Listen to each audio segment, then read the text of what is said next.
Yo, what's up guys? Welcome back to another video on the channel. In today's video, I'm back again to review the entirety of Ninjago's Dragons Rising Part 2. I know it's been like 2 or 3 months since the seasons came out. I'm sorry, but I'm back now to review the entirety of this part, so I do hope you guys will enjoy it. I just wanted to also take a quick second to thank you guys for the support on my review of Dragons Rising Part 1. It really does mean a lot to me, honestly. You guys are amazing. Actually, that was the first video I've ever done where I've kind of had the script out and bullet point it, because I'm reviewing 10 episodes and it's kind of hard for me to remember stuff. So overall, thank you guys truly so much for the support on that video. It really did make me happy how many people got to see it. But yeah, without further ado, let's just get straight into this review, starting off with episode 1. So episode 1 starts off with some Ninjago City citizens driving down the streets, and there's chaos happening all over because the mergequakes are getting worse. The people in the car talk about the ninja and how they are gone, and then just as they're saying that, the ninja just come out of nowhere and saved the day, saved them from the trouble. They close the mergequakes and they head back to the monastery. We see Lloyd, who is striving to be the best master he can be and follow in Master Wu's footsteps. He's cleaning up the monastery and not talking to anybody. Zane keeps trying to tell him something. He does not listen. Eventually, Zane gets everybody's attention and shows everybody the map of the location to the 3 dragon cores they've been looking for. So they move fast and they leave the monastery to the location. Queen Beatrix lies about the dragons being gone to the people of Imperium. The ninja pretty much find out where they need to go. They go there, they fly on the dragons, and they reach some trees with a giant temple inside one of them. There's a puzzle that Zane figures out, and they go into it. They get stopped by some guardian ghosts, and the ninja kind of fight them a little bit. It's not really working out for them, so they end up helping them in a way. The ghosts calm down, and the ghosts reveal the only way they can reveal the map to the 3 dragon cores is by talking to an ancestor of the first ninjutsu master. So this is where Lloyd reveals to Aaron and Sora that he is the grandson of the first ninjutsu master. So once Lloyd tells the ghosts reveal the cores, so the ninja head back to the monastery. And that's pretty much the end of the first episode. Overall, this episode I think was pretty good. It's setting up a lot of story points, obviously, aka, finding the cores. And, it's just cool to see the ninja again in a brand new season. Dragons Rising's been amazing. So yeah, let's get on to episode 2. So episode 2 starts off with the ninja. They realize pretty much in order to get the cores in good time, they have to split up into 3 teams. So it ends up being Lloyd and Aaron, Sora, Nia, Kai, and Wildfire.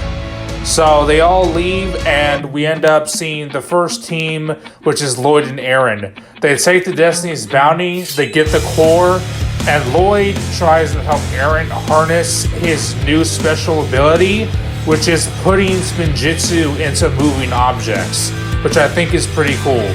Aaron ends up throwing the weapon at the engine, and it pretty much brings the Destiny's Bounty down because it's destroyed, all the way down to the ocean. So they end up finding a floating tiny city and tries to pretty much go there to get help. They end up getting attacked by a giant crab monster and Morlopians, which was very surprising to me to see Morlopians again, but that was cool. Turns out they were controlling the big giant crab. Kind of crazy. wild stuff happening. Lloyd ends up finding people stranded on a boat in the middle of the ocean, and it turns out that they were the people of the city, but they got kicked out because it was taken over. Lloyd teaches these people how to fight, and they take the fight to them. They win the fight, and it turns out the crab monster was controlling the Morlopians. It was the other way around. The people of the city end up helping Lloyd fix the Destiny's Bounty for free, obviously, because they just helped them save the city. And Lloyd and Aaron are off to find the core. Then we switch over to see Kai and Wildfire for like 2 seconds of the episode of talking, and that's the end of this episode. Overall, I thought this one was pretty good. It wasn't anything amazing. Seeing the big crab kaiju monster thing was kind of cool, and seeing Lloyd and Aaron being the best duo is always fun. Those two are amazing together. I love it. But yeah, let's get on to episode 3. So episode 3 starts off with Kai and Wildfire going through some traps and being attacked by skeleton people. Zane is back at the monastery trying to figure out ways to open back up the portal gates, which is kind of cool. Kai and Wildfire ride Wildfire's parent. It's pretty much her parent. So they end up riding the dragon to the location of the dragon core and are stopped by these little rock monsters. I love these guys. They're hella cute, but they're super mean for some reason. They have the core, but they won't give it back to Kai and Wildfire. Then we skip over to Frohickey, the frog guy who's helping clean the monastery while the ninja are gone. End up taking Zane to a Zane festival to earn money for Zane because he needs to buy a part which is for the portal gate, which is pretty cool. A whole festival dedicated to the ninja is pretty awesome. Zane loses his own festival contest, and we end up going back to Kai and Wildfire. They get the core, and we end off the episode by seeing Nia and Sora talking for 2 seconds, and that's the end of the episode. Overall, this episode was cool. I like that there's a whole lot of events happening for the ninja in the crossroads. It's pretty awesome, honestly. And Kai and Wildfire getting the core is pretty fire. But yeah, let's get on to episode 4. So episode 4 starts off with Zane still trying to figure out the portal gates, and Nia and Sora end up going through a creepy tomb, and a curse gets put on Nia and Sora, and they end up getting attacked by ghosts also. They fight them off and somewhat win.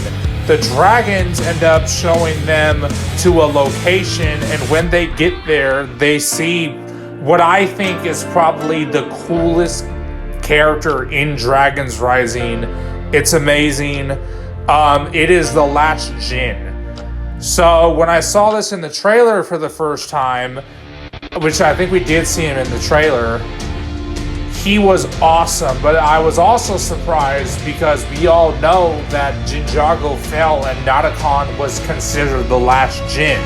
So to see a surviving Jinn was pretty cool, and especially with this guy being awesome. So Nia and Sora ask for his help. He says no because he's been in a cave for so long. He doesn't want to help anybody, and he's kind of antisocial, but eventually helps. Nia wishes him powerful because he's a Jinn, and he wipes out the ghost. This dude creates like 4 swords, and super cool. Takes them all out in literally the coolest way possible.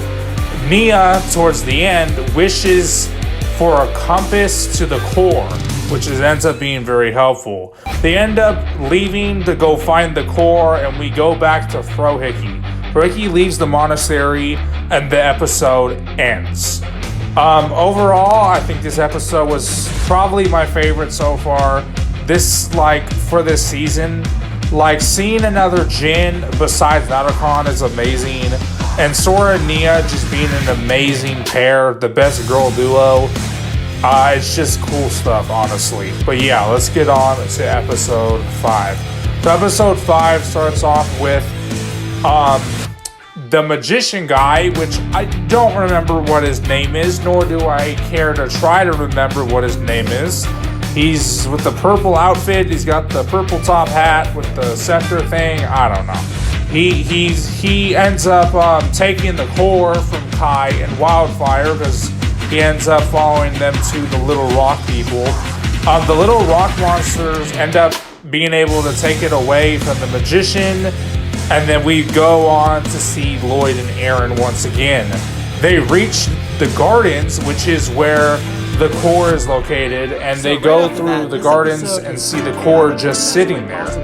They don't take it. They pretty much, I guess, have to ask for permission. And then randomly these snail guards come out of nowhere and they're like, you passed the test, you can have the core. As simple as that, pretty much. But of course, some way, somehow, Rapton tried to steal it before they did, and he got captured. But of course, Lloyd and Aaron say hell no, and they're not just gonna let him die even though he's done very bad things. And pretty much the snail people say there is a way to let him free, and that's to do the garden's trial. Lloyd beats the trial easily. Honestly, it looks pretty easy.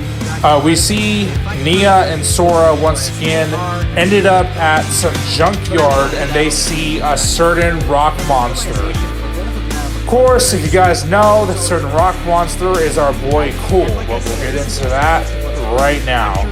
So they see the rock monster, and we see that Rapton is free, and the episode ends. Overall, this episode was cool. There's a lot of jumping between the 3 teams this time, so I wasn't the biggest fan of. They should have focused more time on them individually, but it wasn't a deal breaker. It was still really fun watch. And yeah, just to see the ninjas go on the little fun adventures is very, very, very, very fire. But yeah, let's get on to episode 6.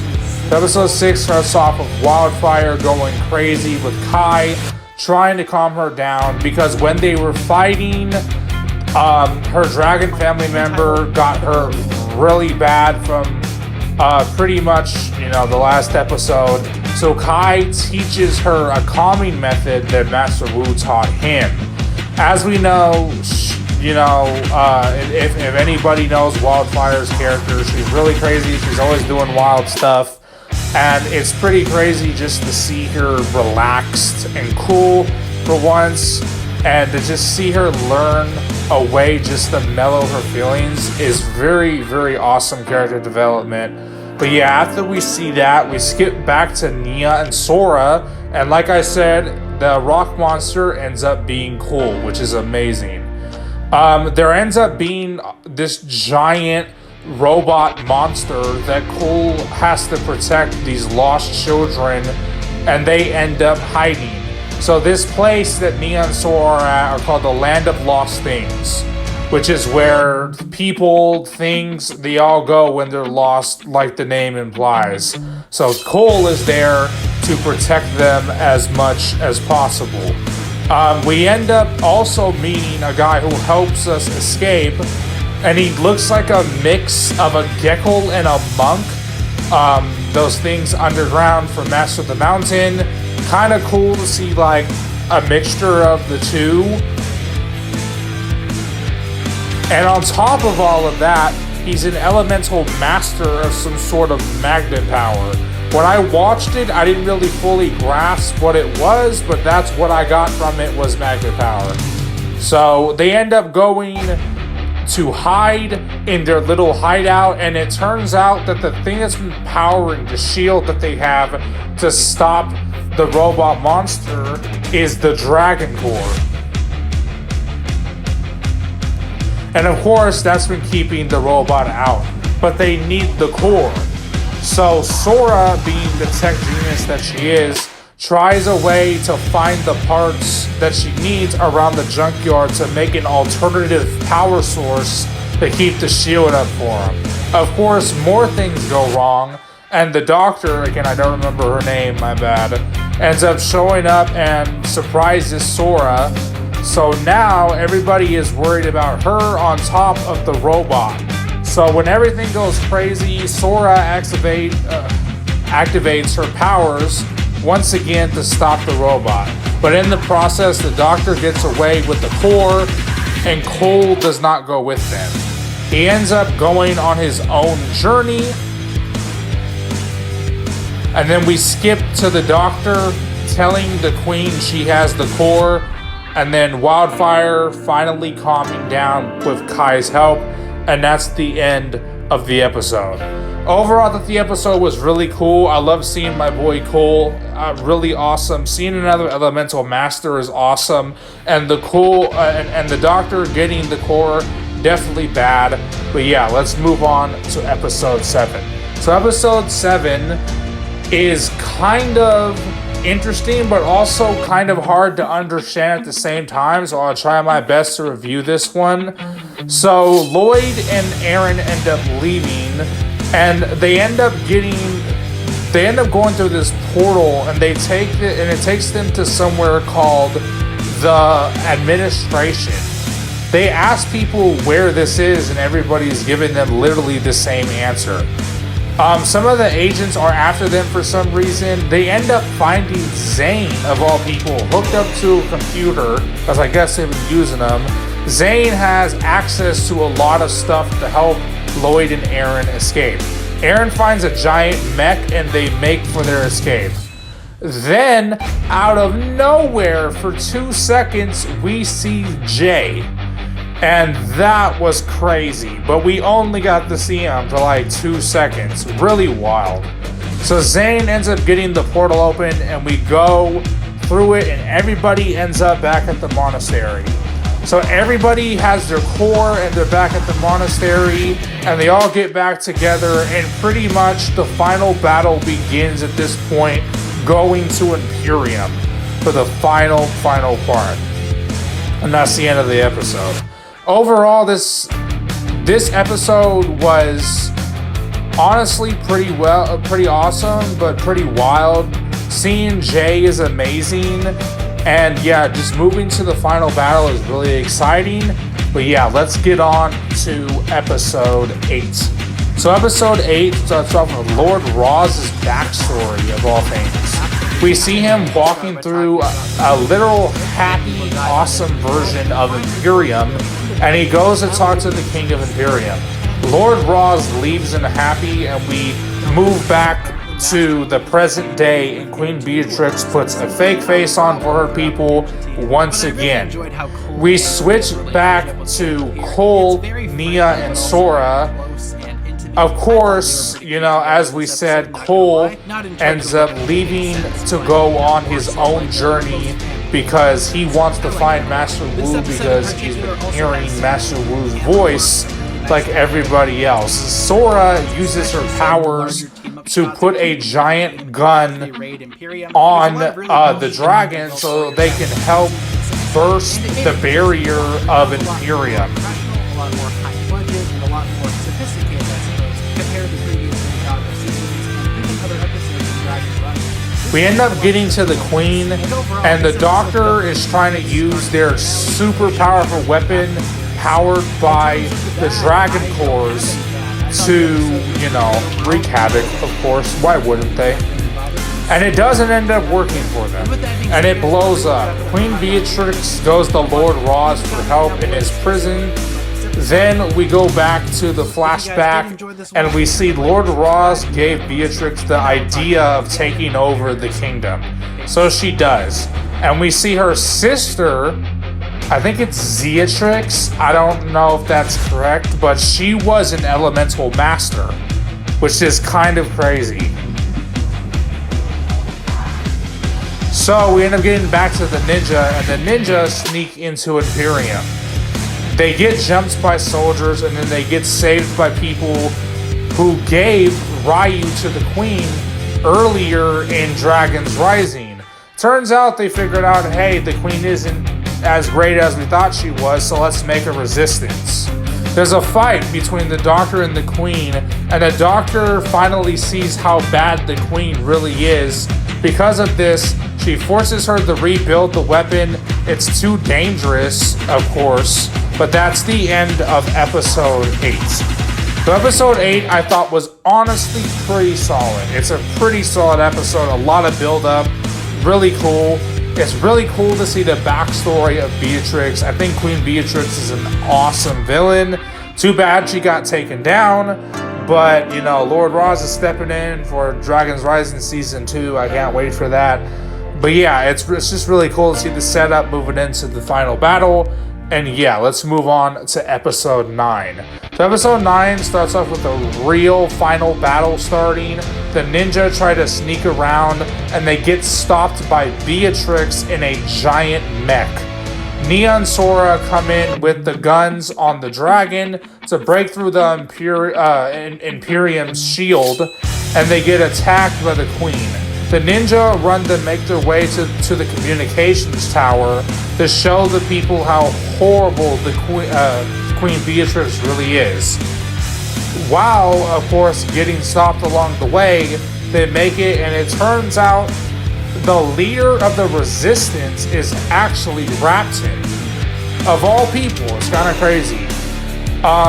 The rest of the ninja, aka Lloyd, Nia, and Zane, fight Beatrix when we see Sora's classmate, pretty much, she's a hater, is trying to do what the Doctor wouldn't. I forget what her name is, but she was always super jealous of Sora, and she's kind of like doing what the Doctor's not doing because she's trying to make the Queen happy, which isn't the best idea at all. So she's trying to harness the power of Imperium's Source Dragon, and they end up getting, the ninja end up getting the live stream active. Sora, being the boss that she is, steps up and tells the people of her home city how horrible the Queen is, and the Queen gets the gun working somehow and starts opening endless portals and merge quakes with the gun all over Imperium. It gets pretty wild. But that's the end of the episode. Overall, the episode had amazing action. It was really cool, and to see the final battle starting is super fire. But yeah, let's move on to episode 10. So episode 10 starts off with the opening of portals and Beatrix destroying reality itself because of it. Everyone is getting pushed through portals. Chaos is happening all over the place. The ninja are trying to help people when they see a very sad scene. I think it's honestly pretty messed up. It's pretty sad, but it's great writing. We see Sora's parents, for some odd reason, still believing in Beatrix, and Sora using her powers to slow Beatrix. Everything is going all wrong. And Sora's parents are like, hey, you need to come with us. There's chaos happening. You have to believe in our Lord and our Queen. And obviously she's not digging it. So she does her thing, and she's part of the ninja team now, which is awesome. And she just lets her parents go, and she helps the ninja stop Beatrix. Everything is going pretty wrong for the ninja, honestly. They think of one last plan to save everything. Lloyd, out of nowhere, absorbs the power of the 3 dragon cores and pretty much becomes a god. Dude goes wild, and it's kind of awesome. Lloyd saved everyone, and the ninja saved the day once again by Lloyd using this extreme amount of energy to close all the merge quakes and save the people. Lloyd ends up taking the cores back to the Source Dragon and returning it back to him because it turns out it was his power. And they end up setting the Source Dragon free so he can't be used for energy anymore. The ninja get back to the monastery, enjoying their victory, and the final episode ends with a crazy showing of Lord Roz taking Sora's classmate under his wing, just like Beatrix. And I don't know, man, the next season might be crazy, honestly. And from what we've seen from the sets that came out recently, it's looking crazy. It's gonna be awesome. But yeah, this marks the end of the first season of Ninjago's Dragons Rising. It is honestly a really amazing soft reboot for this series, and I think it just makes this series more popular in the process. Sora and Aaron are amazing new characters to this series, and overall, this new Ninjago is here to stay. I love it. The only tiny thing I will have to say, because this can't be a review without a little bit of negativity, but it's not anything crazy. So the only one thing that got me irritated a little bit with this new, soft reboot of Ninjago is they're not really making callbacks from any of the last seasons. Now, what do I mean by this? So, J. Cool, Nia, any ninja from the team, mostly Zane, would, always make callbacks to stuff that would happen in the past season. And there were parts in this part of Dragons Rising that could have had those callbacks. Like in the very first episode, when Zane had to think about opening up the tree to get to the Guardian so they can learn where the cores were, it was apparently obvious that it was very similar to when they were in the Tomb of the First Ninjitsu Master in Possession Season 5, when Zane had to, do some stuff, us Ninjitsu Master can, us Ninjitsu Master cannot. All those trials, Zane figured it out. And that would have been cool to see a callback like that. There are, other stuff, in this season that, I wish they did callbacks, but just for some reason they don't like it. This is not a new series that isn't connected to everything else. This is a soft reboot that's still connected to the original Ninjago series, because there are callbacks to that. So I wish they would do it more. But that is my only critique with Dragons Rising. Other than that, this new version of Ninjago is honestly fantastic, and they made it awesome, and I can't wait for Dragons Rising Part 2. Overall, this season as a whole was amazing, and I can't wait for what comes next. I do hope you guys enjoyed this video. Again, thank you guys for all of the support on the channel. It really does mean a lot, but yeah, I'll catch you guys in the next one.